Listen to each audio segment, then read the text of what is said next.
Section 1. You will hear a man who has just retired telephoning a part-time society to ask about membership and activities. First, you have some time to look at questions 1 to 5.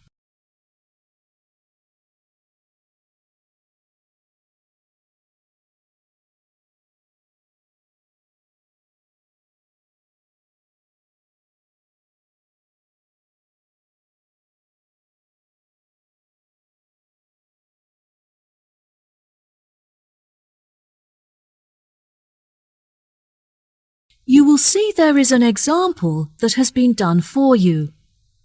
On this occasion only, the conversation relating to this will be played first. Hello, this is the Leighton Society. How can I help? Oh, hello. I'm just phoning you because I'm interested in becoming a member of your society, and I was wondering if you could give me some more information.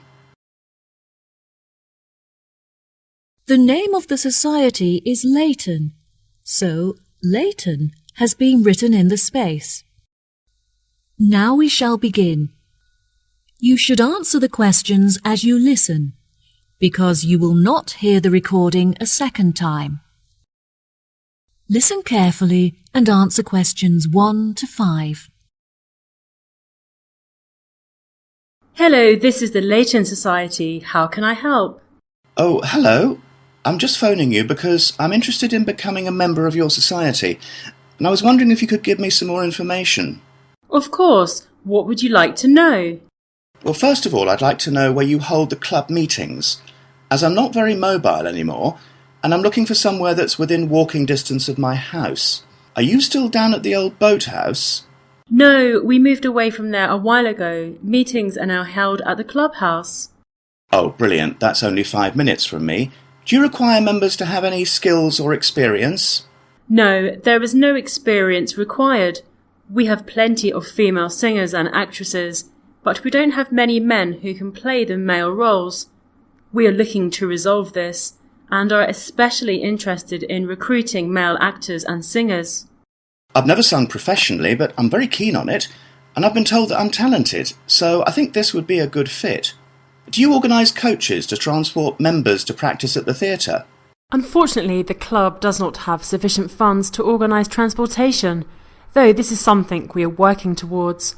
We are currently looking for members who can drive so that we can organise car sharing.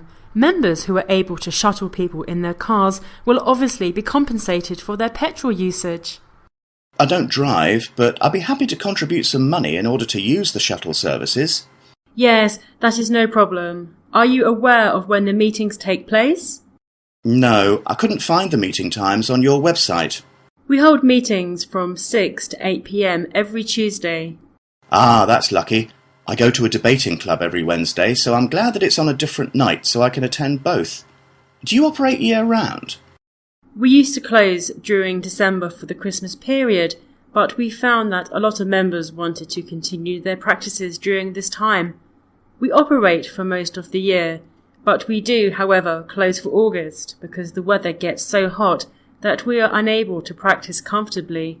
This may change when we have enough funds to operate the air conditioning. Before you hear the rest of the conversation, you have some time to look at questions 6 to 10.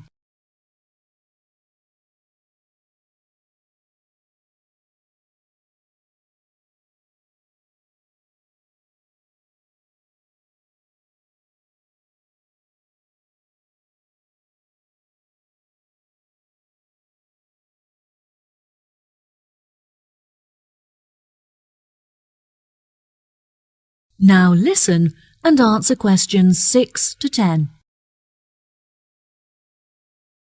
OK. I also wanted to ask how much the membership fee is and what is included with it. Our membership fee is inexpensive and it includes many benefits that certainly make the costs worth it. For example, we hold an annual event where members can meet each other and converse about topics that they have in common. We find that this is very popular, as the dinner is truly superb and included with your membership fee. Wow, that sounds great. And how much does membership cost?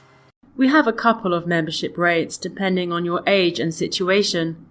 For employed members under the age of 30, the fee is £40, while it costs £60 for members aged between 30 and 60. Which of these categories do you fit into?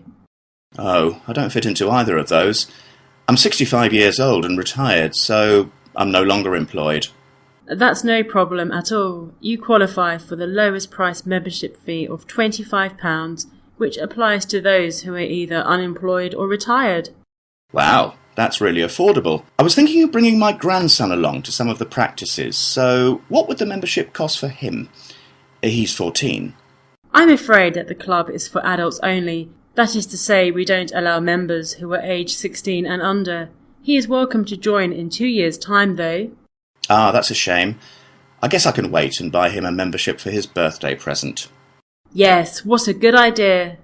I was hoping I could bring him with me so I have someone there to talk to. I'm worried that I won't have anything in common with the other members. I'm sure you'll fit in just fine. All our members are very friendly and interested in culture and music. Most of the people involved are modern authors looking for new experiences to write about in their books. You could read some of their books so you have something to discuss with them. That's a good suggestion. I'll definitely do that. I'm really looking forward to attending the annual dinner, so I can meet new people and hopefully make some friends. Absolutely. Everyone has a great night and it's all for charity, as all of the money raised from this event is donated to the Children's Hospital so they can buy toys and clothes. Wow, what a great cause. Well, I will definitely be popping in soon to arrange my membership. Thank you for all of your help. No problem at all. Goodbye. Bye. That is the end of section 1. You now have half a minute to check your answers.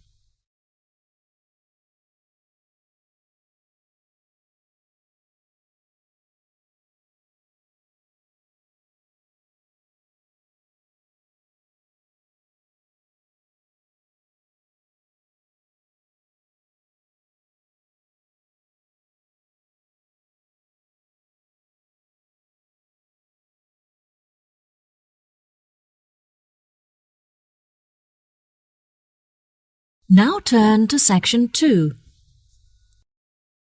Section 2.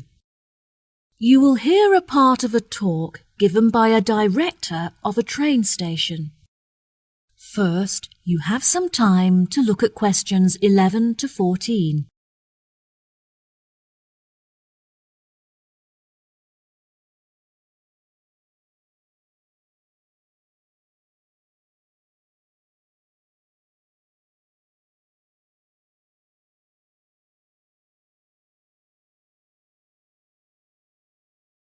Now listen carefully and answer questions 11 to 14.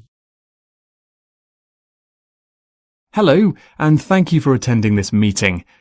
I have called it to discuss station matters, as there have been a number of changes made, and I want to ensure that you are all filled in.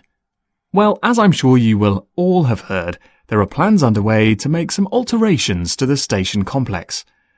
Though we did the reconstruction work that occurred last year, from the data collected this year, we have learned that our station is too small to cope with a large number of visitors passing through it on a daily basis. However, relocation is unnecessary, which means you, our staff, will be unaffected and can continue with your work as normal. We have decided that our only option is to make the area bigger by building new platforms and new facilities, such as cafes and lounge areas. We have already purchased the site on which these new facilities will be constructed. We had initially planned to build on the site of the old industrial buildings. However, tests carried out on the soil and water showed that it was too highly contaminated with waste from the industrial processes. Instead, we have purchased the site just across the road, on which there used to be a lot of houses that were later converted into shops. These buildings will, of course, be demolished to make room for our new facilities. What is going to be built on this new site? I see you thinking to yourselves. There have been a lot of ideas put forward by all the parties involved. Initially, the station had planned to use the site as a car park, However, we decided this will be a very unsatisfactory way to occupy the space. Instead, we have hired an architect who has an exciting vision to transform the site into a large leisure centre complete with cafes, shops and a lounge where visitors can relax. We hope that this new complex will attract many visitors, not just from the station but also from the apartment blocks in the nearby town centre. As part of the construction works, we are also going to create new formal gardens where visitors can enjoy the greenery and sit outside in the fresh air. The new leisure complex will be located to the right of the shopping district, so these formal gardens will serve as a meeting place for pedestrians. Before you hear the rest of the talk, you have some time to look at questions 15 to 20.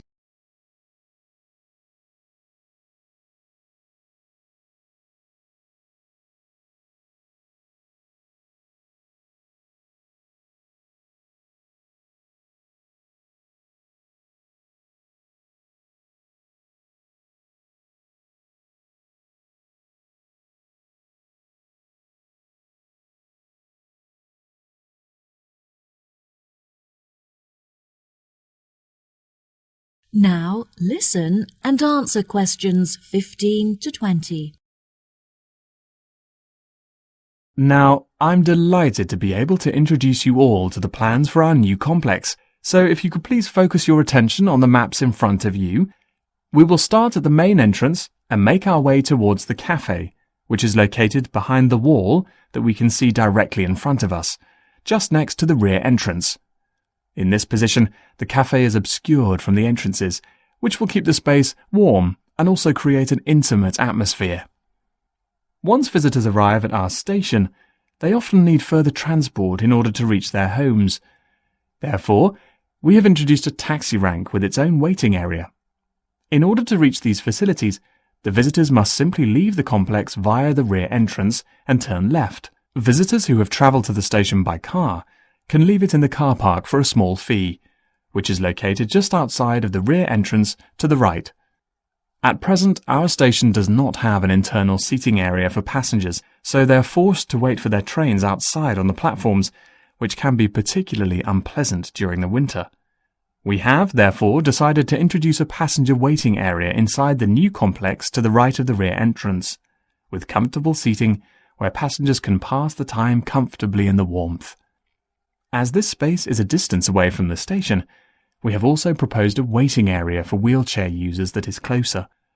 As visitors enter through the main entrance, this space will be located behind the wall to their left.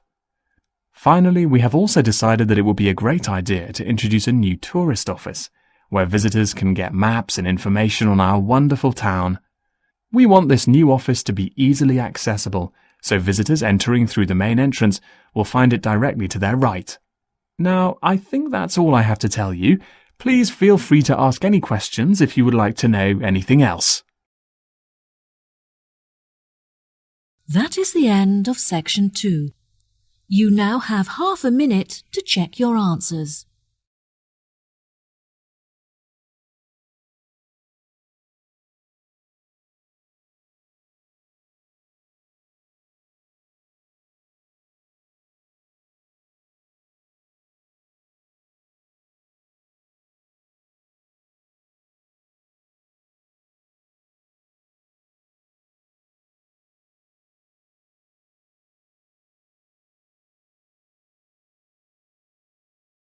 Now turn to section 3. Section 3. You will hear 3 students discussing an experiment they're interested in. First, you have some time to look at questions 21 to 25.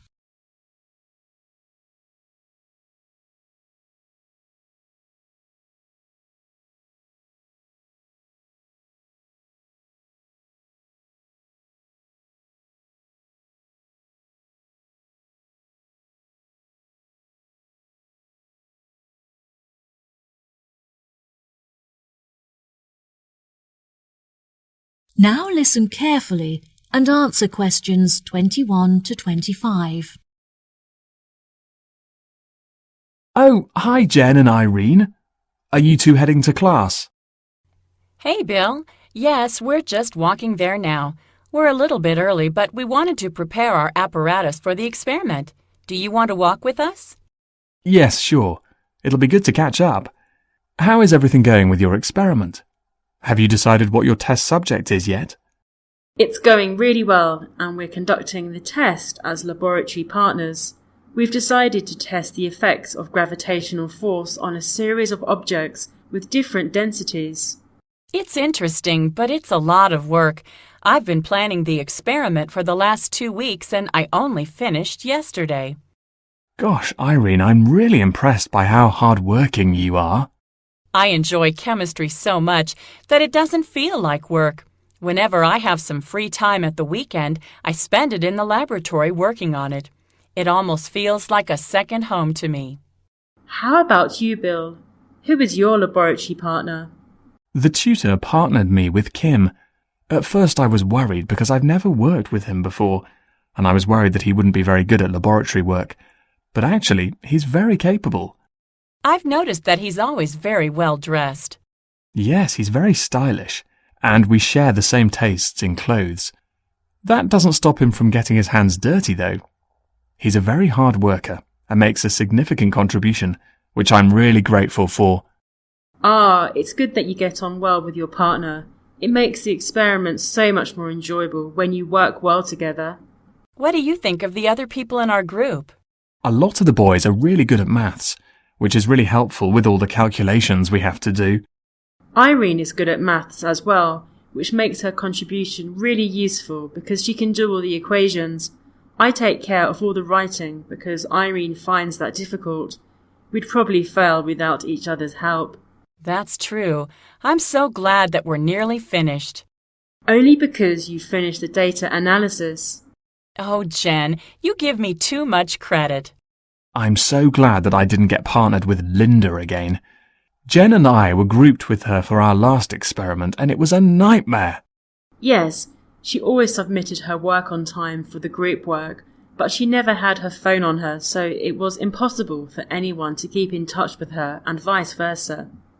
Her attitude was pretty annoying, but in all fairness, she was a very hard worker because she realized the amount of work needed to get a high score. Jen is such a hard worker. In fact, she has been invited to work on the professor's personal project. Wow, that's amazing. Well done. Why were you picked? I thought he would pick one of the students that he's closer to, but he told me he was impressed with me because I always complete reading the assignments in time for class. I bet you'll be really popular among the other students when they find out. They'll all want to hear about the project.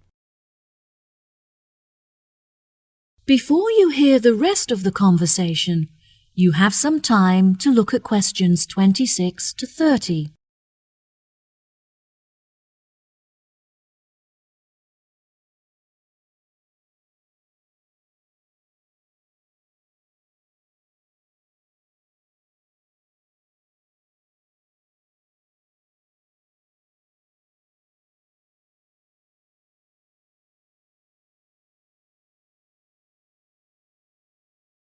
Now listen and answer questions 26 to 30. You should give everyone tasks so that they have the opportunity to participate. That's a really good idea, actually. Will you help me decide who to assign each task to? Of course. Now let's see. Well, as Irene finds writing difficult, perhaps it would be useful for her to practice that by doing the bibliography. I think the bibliography is a bit long for me. I think I'd be better suited to the methodology. Yes, that makes sense. Bill, you've told us that Kim is a hard worker, so I think he should be tasked with the conclusions, as there is quite a lot of effort involved. Okay, sure. I know that Kyle hasn't been feeling well, so he should take care of the abstract and the acknowledgement, because there is very little work to be done for those tasks. Jen, do you want to review some of the literature? It's a lot of work, but I know that you really enjoy writing, so I'm confident that you'll do a good job. Sure, sounds great. Right, so that leaves the bibliography and the discussion to assign. I think that Linda will struggle with the amount of work involved in the referencing, so perhaps I should take care of that task, and she can do the other one? That's great, guys. Thanks for your help. I'll tell the tutor when he arrives. That is the end of section 3. You now have half a minute to check your answers.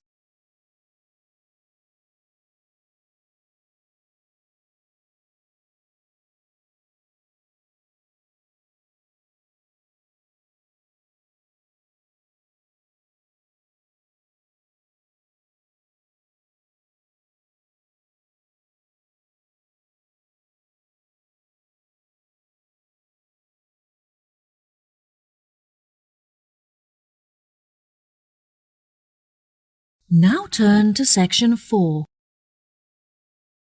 Section 4. You will hear a talk on research in nanotechnology. First, you have some time to look at questions 31 to 40.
Now, listen carefully and answer questions 31 to 40.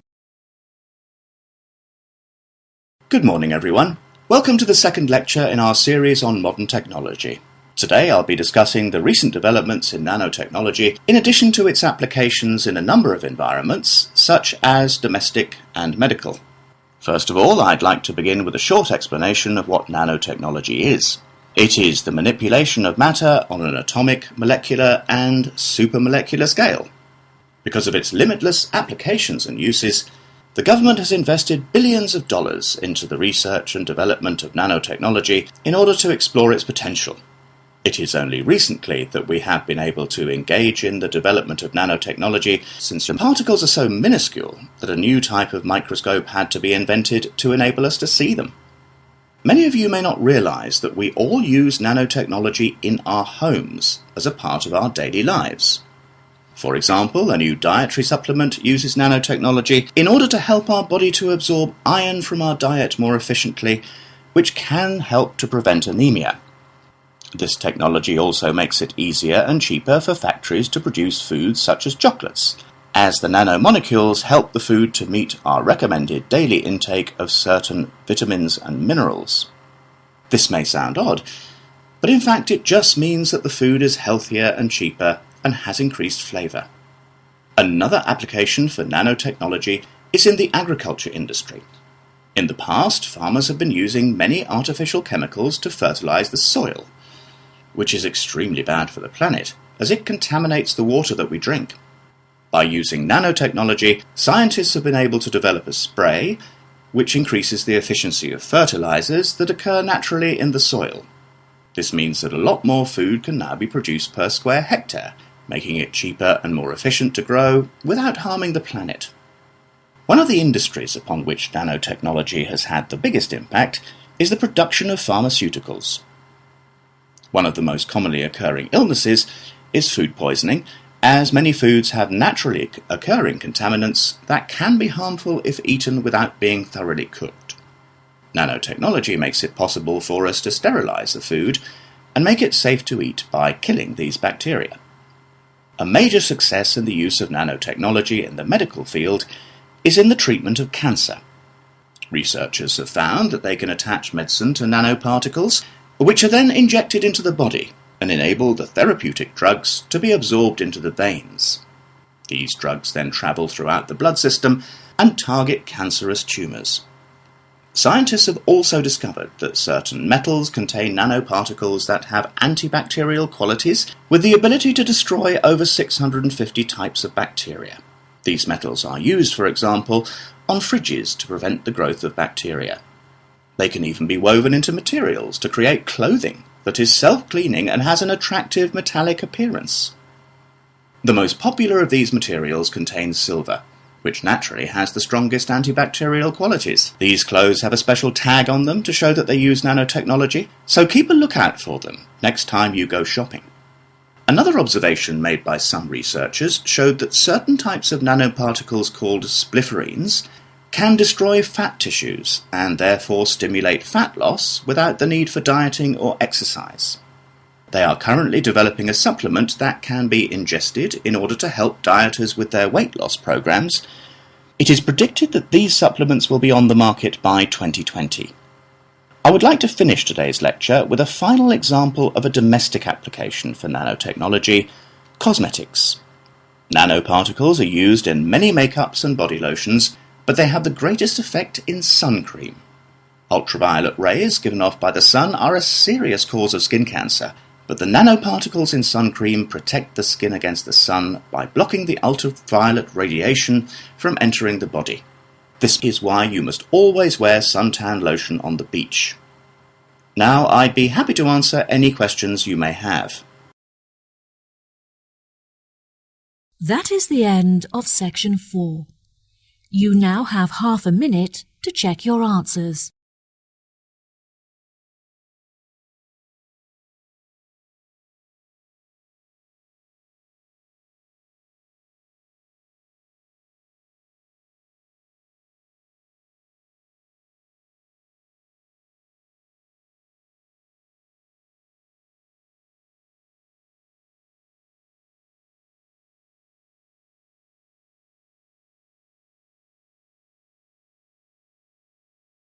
That is the end of the listening test. In the IELTS test, you will now have 10 minutes to transfer your answers to the answer sheet.